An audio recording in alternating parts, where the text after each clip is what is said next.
Muy bien, ahora sí damos inicio. Faltan unos minutitos para las 8 de la noche, pero les agradecemos que nos estén acompañando otra vez, como todos los jueves, junto con nosotros, con la voz de residente en oftalmología. Si es primera vez que está ahí con nosotros, le comento rápidamente en qué consiste la dinámica. Tenemos un doctor invitado quien realiza una exposición, o como me gusta verlo, una plática de alrededor de 30 minutos. Después de esto, les recordamos que estamos en vivo de dos maneras diferentes. Una de ellas es por Zoom, evidentemente, y otra es por Facebook en la página de Yo Soy Médico 17. Si usted tiene alguna duda, algún comentario o quiere mandar felicitaciones, en caso de que nos esté viendo por Zoom, puede hacerlo en la parte del chat, o en caso de que nos esté viendo por Facebook, puede hacerlo en la parte de comentarios. O si solamente gusta poner un like o me encanta, pues también son súper bienvenidos. También me gustaría recordarles que nos van a encontrar en las redes sociales de Medical Legal Center y en las redes sociales de La Voz de Residente para que estén al pendiente de todas nuestras pláticas. Tenemos diferentes especialidades a lo largo de la semana para que nos estén acompañando.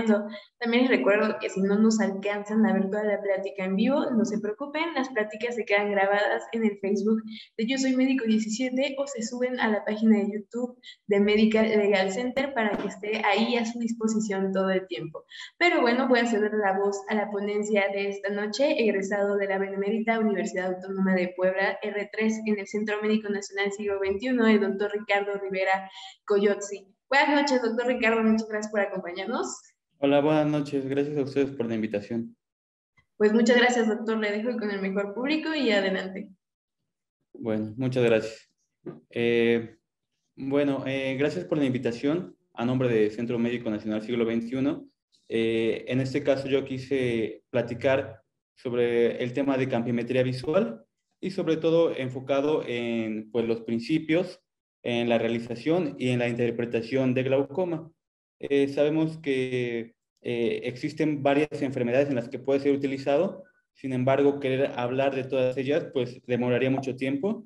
Entonces, pues trataremos de hacerlo lo más directamente posible a glaucoma, sin apartarnos de las demás enfermedades.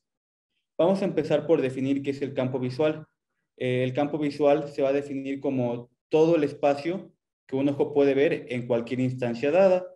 Tenemos aquí en la imagen de la derecha como ejemplo una fotografía donde está enfocado el corredor de enfrente.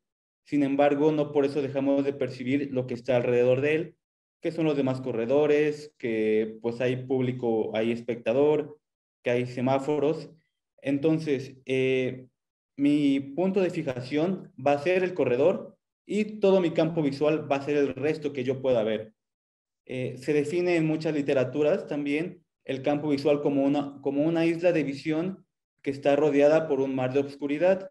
Esta es la famosa isla de Traquair, la cual también ejemplificamos aquí al lado con esta imagen, donde pues la parte más alta de la colina de nuestra isla es el punto de fijación y esta parte negra vendría siendo la mancha ciega, que pues todo el mundo hemos escuchado que tenemos y que más adelante comentaré a qué se refiere.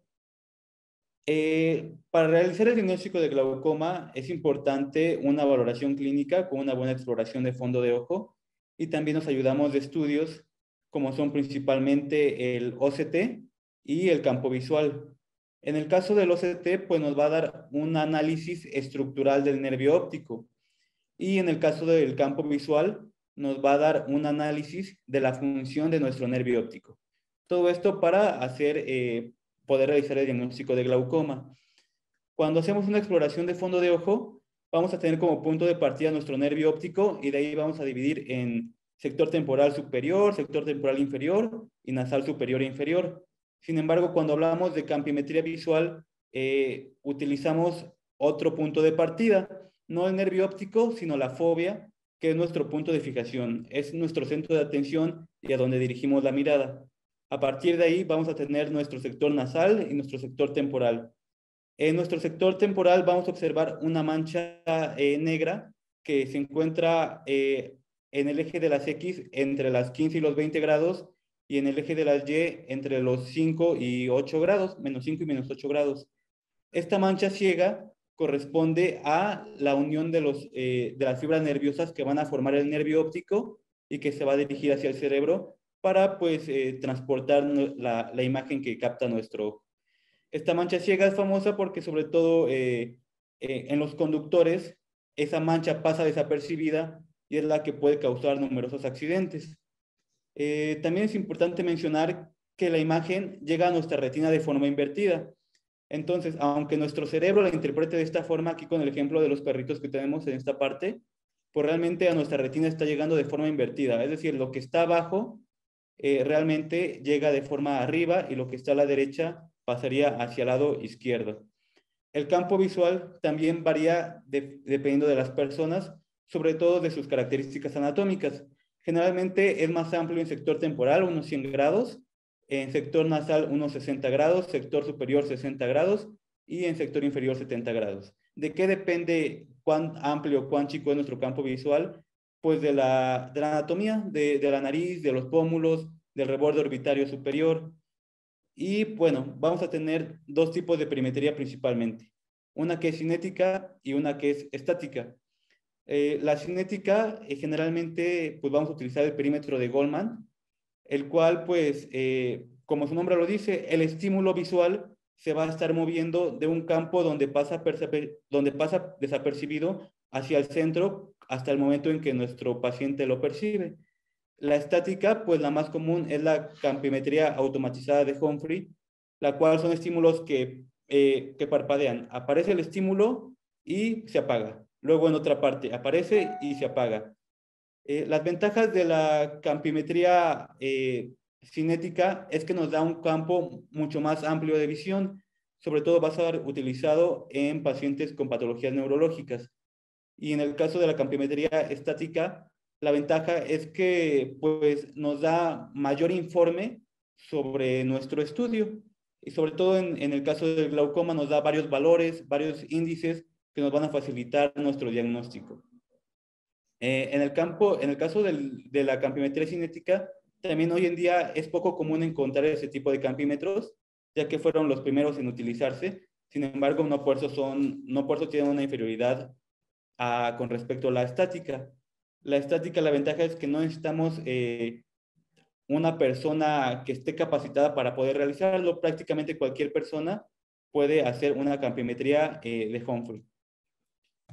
Y bueno, la campimetría cinética, podría decirse rudimentaria, es la técnica de confrontación en el cual sentamos a nuestro paciente a 1 metro de distancia, tapamos un ojo del paciente y también uno de nosotros, así como se ve en esta imagen, y se trata en que mi paciente pueda contar los dedos de mi mano, sobre todo en los 4 cuadrantes principales, para tratar de buscar una cuadrantanopsia. Sobre todo nos sirve para patologías neurológicas.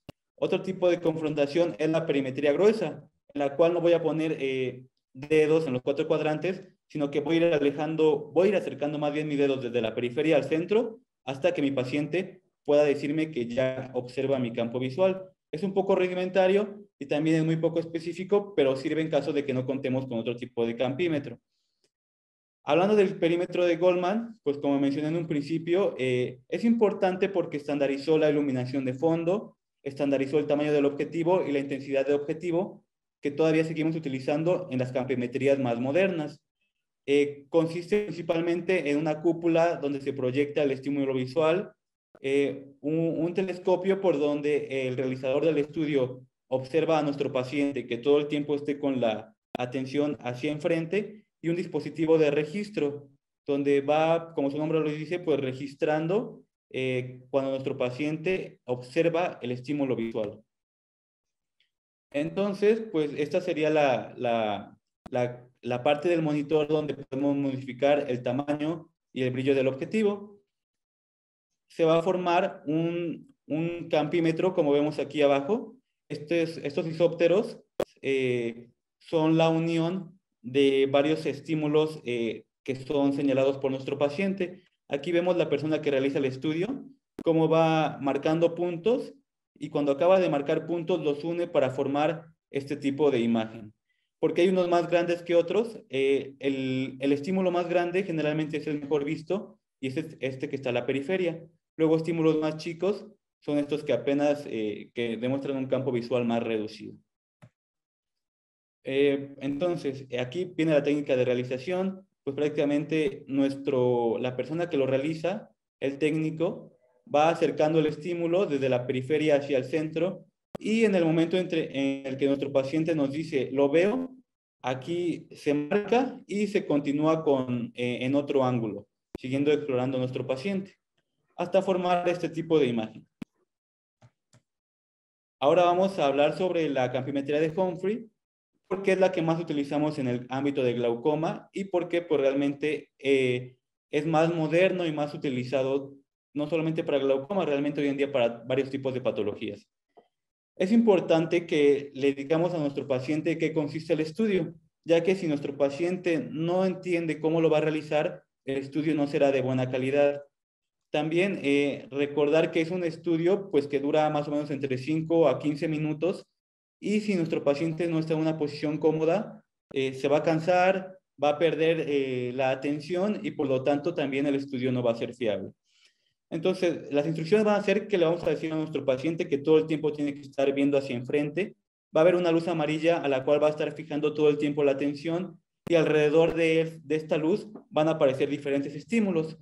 Por cada vez que vea una luz parpadear, va a apretar un botón que pues, se le da en un control a nuestro paciente que lo va a tener en la mano con la que se sienta más cómodo. Le vamos a decir que más o menos el tiempo de duración va a ser de 5 a 15 minutos y que puede parpadear de manera normal, no es necesario que mantenga todo el tiempo los ojos abiertos. Primero se va a examinar un ojo. Si examinamos el derecho, tapamos el izquierdo y posteriormente viceversa. Tapamos el derecho para examinar al izquierdo. Es importante que la silla esté en una altura cómoda para el paciente, que de preferencia tenga respaldo para los brazos, evitar que sea en un cuarto donde pueda entrar y salir mucha gente, sino que de preferencia sea un cuarto solitario para que nuestro paciente no pierda la atención y pues que esté en una posición cómoda. También es común que haya errores que nos puedan también dar un campo visual poco confiable. Si nuestro paciente usa lentes, lo ideal sería que colocáramos una lente refractiva en el campímetro. Estos campímetros actuales tienen un aditamento donde pues, colocamos la refracción de nuestro paciente y pues con su mejor visión se examina su campimetría visual. También la lente que utilicemos tiene que ser la correcta para nuestro paciente. Entender que si nuestro paciente tiene algún grado de ptosis, probablemente se vaya a manifestar como una sombra, un artefacto en la parte superior de nuestro campimetría. Otros tipos de errores, si observamos, por ejemplo, una campimetría como esta que se observa acá, que realmente tiene una forma muy rara, pues sobre todo significa que nuestro paciente perdió la atención o que es un paciente que es simulador, es decir, que está fingiendo o que está poniendo falsos negativos. Este patrón se llama entrébol y es importante que si lo vemos, sospechemos que nuestro paciente se cansó o no entendió bien lo que tenía que hacer, o dos, que el paciente está simulando una enfermedad que no tiene. También puede haber alta tasa de falsos positivos, como en esta imagen de hasta abajo, donde pues observamos que no hay mancha ciega. Entonces, la mancha ciega existe y todas las personas lo tenemos. Si no observamos mancha ciega, podría tratarse de que nuestro paciente está apretando el botón, incluso aunque no vea el estímulo luminoso. Vamos también a poner atención en los parámetros generales. Vamos a registrar el nombre de nuestro paciente, la fecha de nacimiento y la fecha en la que se realiza el estudio. Es importante la fecha de nacimiento y el sexo porque va a comparar su estudio con un grupo de pacientes que fueron explorados y que son pacientes sanos, normales. Es decir, nuestro paciente lo va a comparar con pacientes de su mismo sexo, de su misma edad y también que son pacientes sanos. Aquí podemos ver el nombre, la fecha de nacimiento, el sexo, la fecha en la que se realiza el estudio y la edad que tiene nuestro paciente, así como OS significa ojo izquierdo, el tipo de análisis que se realiza y la prueba que se realiza. Lo que les decía, los datos de identificación de nuestro paciente. Aquí también vamos a observar que vienen algunos datos como el estímulo que es utilizado, el fondo de nuestro campímetro y la estrategia que se está utilizando. Vamos a saber que existen dos tipos de términos. Uno es la sensibilidad que vamos a tener como pacientes y otro es la intensidad que va a tener la luz que proyecta nuestro campímetro. La sensibilidad nuestra se va a medir en decibeles y la intensidad que está mostrando nuestro campímetro se va a medir en apóstoles. Generalmente una persona sana va a tener una sensibilidad poco menor a 40 decibeles, generalmente entre 36 a 38 decibeles. Ojo, una persona sana y joven. Entonces aquí tenemos, pues también importante, nuestro fondo tiene una intensidad de 31.5 apóstoles. La duración de nuestro estímulo va a ser muy corta, únicamente 200 milisegundos. El fondo de proyección va a ser un blanco con la intensidad de 31.5 apóstoles. Y pues bueno, también importante saber que está estandarizado ya el tamaño del estímulo. Esto pues a partir de la campimetría tipo Goldman, que fue como la madre de las campimetrías y que nos va a dar un tamaño ya ajustado para nuestro campímetro. Este se va a modificar en caso de que nuestro paciente no perciba los estímulos. Generalmente utilizamos el tamaño 3 y pues si nuestro paciente no la detecta va a subir a tamaño 4 o 5. Van a existir varios tipos de prueba. La más usada es la prueba subumbral, la cual consiste en que lanza estímulos, digamos que lanza estímulo 1, no lo percibe, lanza estímulo 2, tampoco lo percibe, lanza estímulo 3, ya que es percibido, se va regresando poco a poco hasta encontrar cuándo deja de ser percibido nuevamente. Es la ventaja pues, de tener una campimetría automatizada con un software que sabe lo que hace. También el patrón de prueba, los más utilizados son dos, el 24-2 y el 30-2. El 24-2 va a examinarnos 54 ubicaciones de nuestra campimetría central. Estas vendrían siendo las 24. El patrón de umbral 32 mide más puntos, 76, y tiene la ventaja de que pues examina un poco más de campo, 30 grados comparados con los 24 que tiene la prueba anterior. Tu ventaja pues es que puede encontrar defectos antes que la campimetría con 24. Entonces, si ponemos atención aquí, existen varios tipos de campímetro dependiendo de qué área es la que queremos examinar. Si queremos examinar la más central, ponemos una campimetría macular que pues se enfoca pues muy perfectamente en la mácula y me va a examinar alrededor de 16 puntos centrales. Ahora, la 10 grados, pues ya me examina mucho más y alrededor de 68 puntos van a ser examinados. La 24-2, que va a examinar 54 ubicaciones, y la 30-2, que va a examinar toda esta parte periférica. ¿Vale? Ahora, ¿por qué hay pruebas también tipo 1 y la tipo 2? La tipo 1 va a examinar puntos sobre nuestro eje de las X y nuestro eje de las Y. Sin embargo, se observó que generalmente los cambios tanto neurológicos como de glaucoma respetan las líneas medias, tanto horizontales como verticales. Entonces, es mejor dejar un espacio de diferencia entre mi campo y el otro. Más adelante vamos a observar unos ejemplos donde siempre está respetada una mitad y la otra está afectada, sobre todo al inicio. Tenemos una estrategia umbral CITA, que es el software que utiliza la campimetría tipo Humphrey, y tiene una alta precisión. Tiene la ventaja de que son tiempos de prueba cortos, de entre 3 a 7 minutos. Así nuestro paciente no se cansa, nuestro paciente no pierde la atención. El gol estándar para glaucoma es el 24-2, cita estándar. También hay uno que se llama cita fast, su nombre lo dice, es más rápido, sin embargo tiene una precisión ligeramente menor y se prefiere utilizar sobre todo en pacientes que son jóvenes o que ya tienen experiencia realizando campímetros. Un paciente que no tiene mucha experiencia se puede desorientar, se puede perder y va a resultar en un estudio poco confiable. La estrategia CIS estándar consiste en que examina 4 puntos centrales y a partir de estos 4 puntos centrales va deduciendo el resto de los cuadrantes. Por eso es que es un estudio mucho más rápido. No va uno por uno, sino que a partir de estos va sospechando, va calculando más o menos cómo está lo demás y por eso es un estudio rápido. Hay índices de fiabilidad. Podemos tener 2, 3, 4 campos visuales, sin embargo, si no son confiables, no nos van a servir. Tenemos 3 cosas que hay que examinar para poder decir si es confiable o no. Es la pérdida de fijación, los falsos positivos y los falsos negativos. Si una pérdida de fijación tiene un porcentaje mayor al 25%, nuestro campo deja de ser valorable. ¿Cómo se examina la pérdida de fijación? Pues sobre todo examinando la mancha ciega. Nuestro campímetro sabe dónde está nuestro nervio óptico y empieza a lanzar estímulos luminosos al nervio óptico. Como el nervio óptico no tiene sensibilidad, pues tiene que pasar desapercibido ese estímulo, como en la imagen de arriba. Aquí no tendría que ser visto. Sin embargo, si no está fijando bien nuestro paciente, el estímulo no va a caer sobre el nervio óptico y el paciente lo va a reconocer y va a presionar el botón. Con esto sabremos que tiene una pérdida de fijación. También hay un rastreador de la mirada. En este caso, vemos una gráfica que tiene líneas hacia arriba y líneas hacia abajo. Las líneas hacia arriba significa que nuestro paciente perdió la fijación y lo traza como una línea. Las líneas que van hacia abajo es cuando nuestro paciente parpadeó.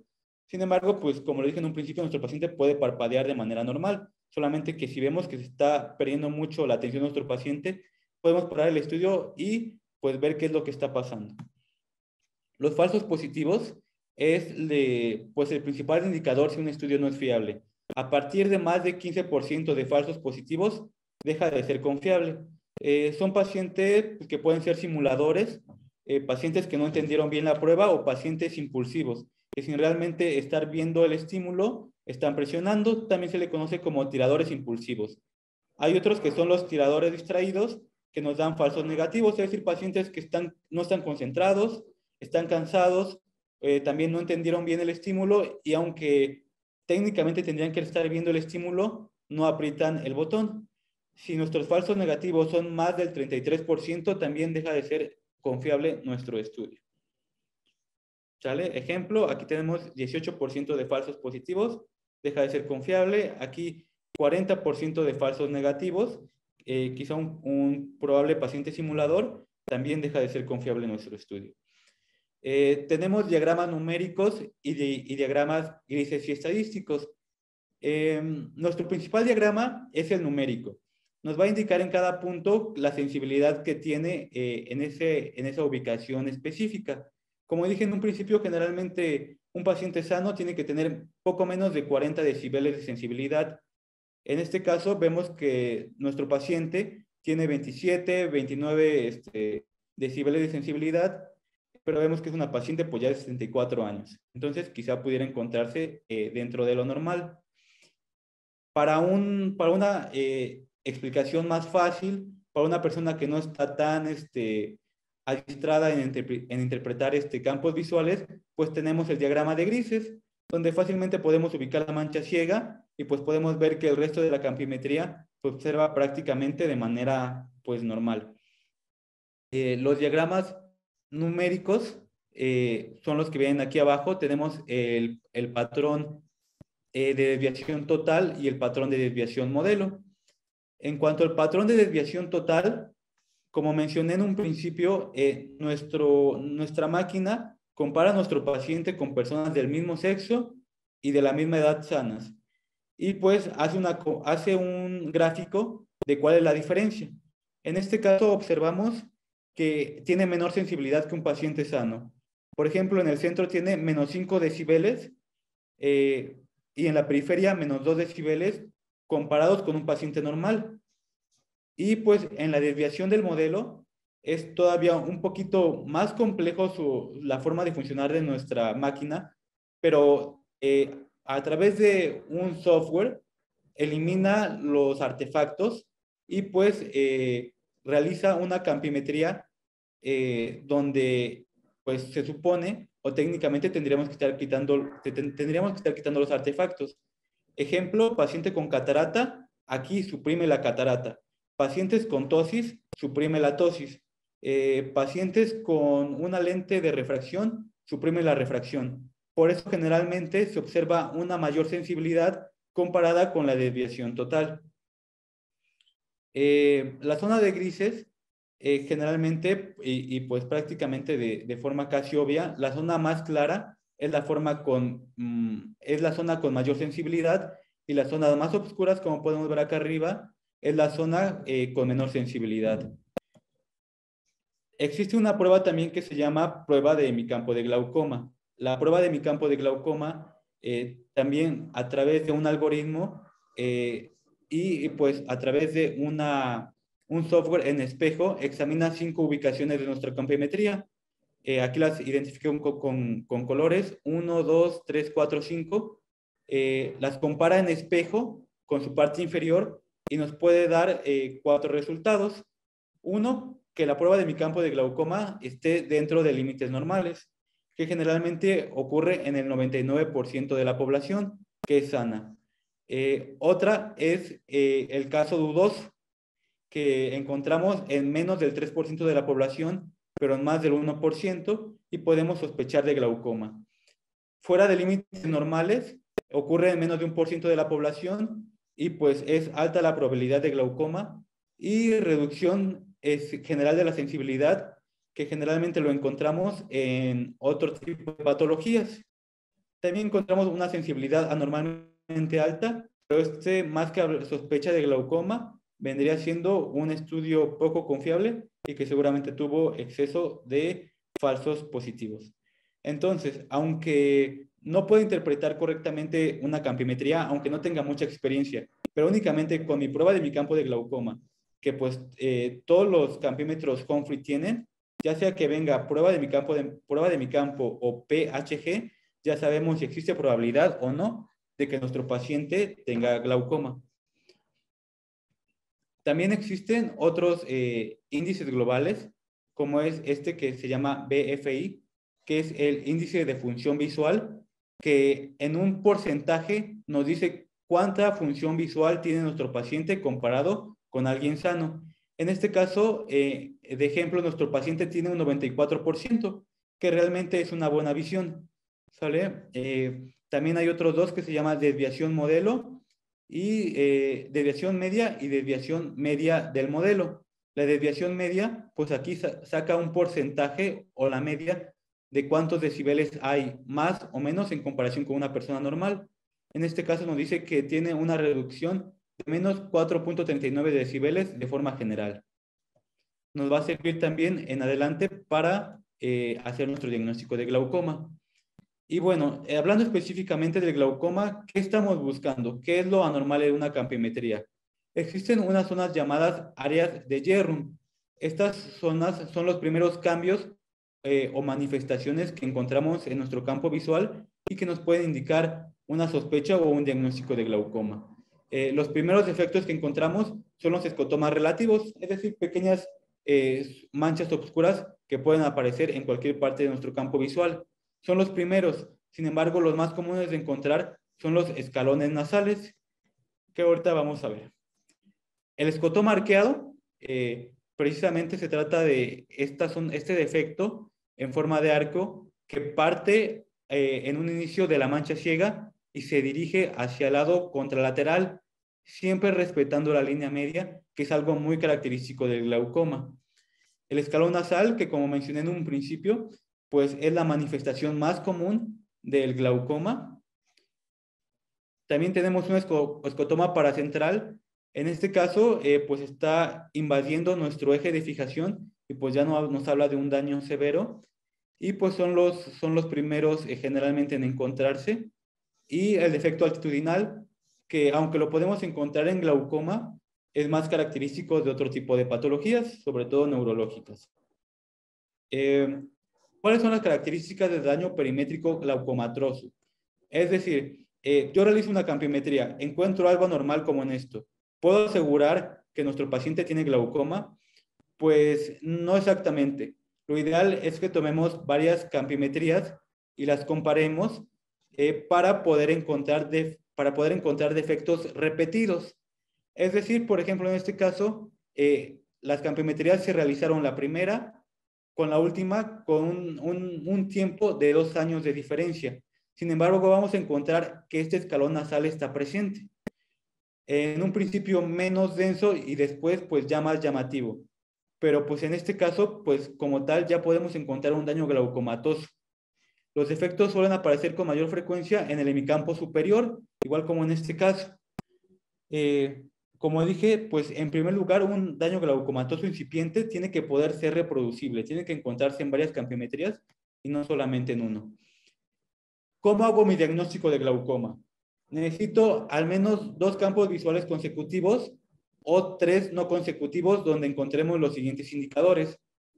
1, test de mi campo de glaucoma fuera de los límites normales.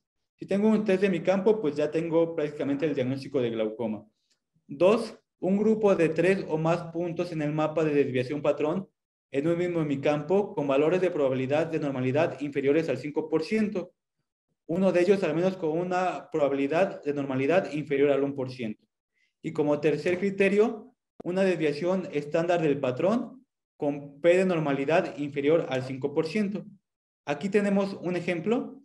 Tenemos como primer lugar un test de mi campo de glaucoma fuera de los límites normales. Aquí ya lo tenemos en nuestro paciente.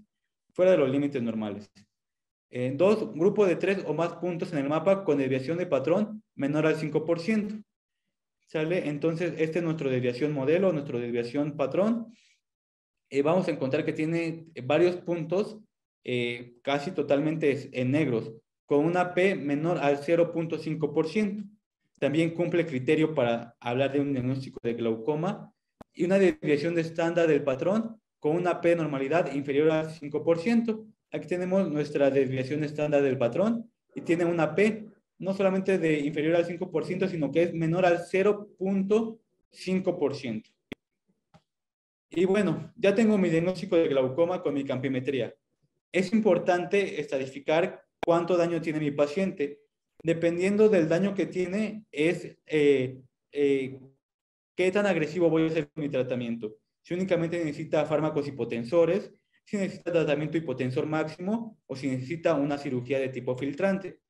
Entonces, para eso ocupamos los criterios de Parrish, Haddad, Anderson, y pues nos van a hablar de daño inicial, daño moderado y daño avanzado. Tenemos varios criterios, que es la desviación media, una probabilidad de puntos menor al 5%, menor al 1%, y la examinación de los 5 grados centrales.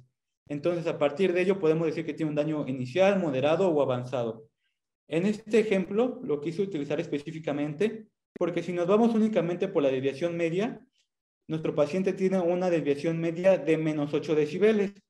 Entonces, de menos 8 decibeles estaría en esto, en daño moderado, menos 6 a menos 12 decibeles. Sin embargo, si observamos los demás criterios, también me habla de los 5 grados centrales. Entonces, en los 5 grados centrales no debe de tener un punto de 0 decibeles. Observamos que aquí mi paciente tiene un punto de 0 decibeles. Entonces, esto condiciona que tenga un escotoma central y que realmente esté afectando la calidad visual de nuestro paciente. Por lo tanto, aunque aquí con nuestra desviación media nos habla de un daño moderado, ya yéndonos a la examinación de los 5 grados centrales, podemos clasificar a este paciente con un daño glaucomatoso avanzado. Es decir, este paciente no solamente tiene que recibir tratamiento farmacológico de urgencia, sino que incluso hay que pensar en un tratamiento quirúrgico si no llega a las metas ideales en un control glaucomatoso.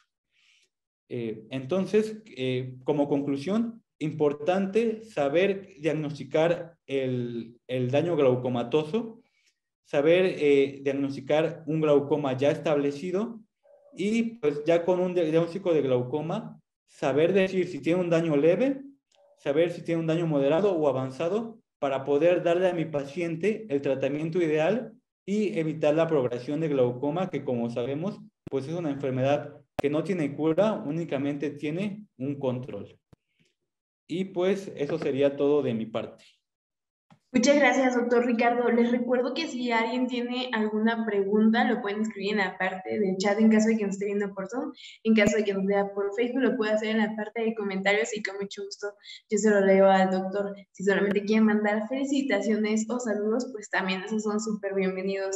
Por el momento solamente estoy viendo felicitaciones, doctor. Entonces, mientras si alguien se anima a hacer alguna pregunta, me regala su consejo para compañeros de residencia. Sí, mire, generalmente el glaucoma, pues no solamente se trata de realizar una campimetría visual ni un estudio de OCT. Hay que examinar principalmente el fondo de ojo, hay que ser clínicos, hacer una buena interrogación de nuestro paciente, hacer una buena examinación de nuestro nervio óptico y auxiliarnos de la campimetría y del OCT. No tienen que ser la base para nuestro diagnóstico y nuestro tratamiento, pero realmente sirven mucho de ayuda.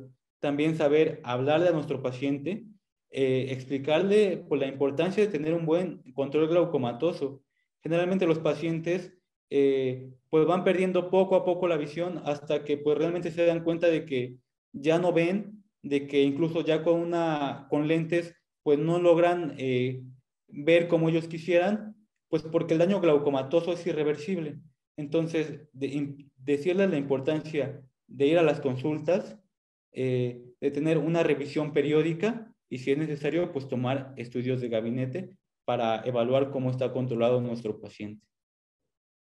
Doctor, una pregunta rápido de Noel. Pregunta, ¿por qué en glaucoma se suelen pedir campos visuales estáticos y no cinéticos? Bueno, los campos cinéticos tienen los campos cinéticos tienen la ventaja de que nos dan, de que examinan la periferia de nuestra visión, como en este caso, nos dan mucho más grado de examinación.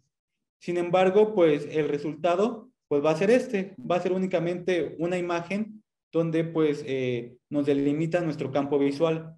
Si lo comparamos con la capiometría tipo Humphrey, nos va a dar muchos más parámetros, nos va a dar muchos más índices, nos va a dar mucho más diagramas, que nos va a servir sobre todo para llevar un control de la evolución de nuestro paciente. Además de que tiene un software que examina pues, la prueba de mi campo de glaucoma, el índice de función visual, y pues eso nos sirve mucho para llevar un buen control de nuestro paciente. Muy bien, doctor. Lo demás pues son comentarios. Rubén Cervantes manda excelente presentación, muy buen tema. Victoria Velasco, felicidades al doctor, muy buena plática. Laura Cervantes, excelente presentación. Saludos desde Puebla. Y Miriam Ramírez comenta, felicidades al doctor, excelente presentación, muy didáctico y muy clara plática. Carlos manda sus felicitaciones desde Chiapas y Didier manda sus felicitaciones. Entonces, doctor, no veo más preguntas. Les comento rápidamente, si alguien quiere volver a revivir la plática, les recuerdo que está en la plataforma de YouTube de Medical Legal Center o en el Facebook de Yo Soy Médico 17 para que puedan utilizarla de modo académico las veces que ustedes gusten. Doctor Ricardo, pues muchas gracias por acompañarnos y darnos estos 40 minutos de su tiempo, que pues lo hace de manera altruista, así que muchas gracias. No, gracias a ustedes por la invitación. Buenas noches a todos. Muy buenas noches y nos vemos mañana en la voz de residente en cirugía general. Que pasen muy bonita noche. Buenas noches.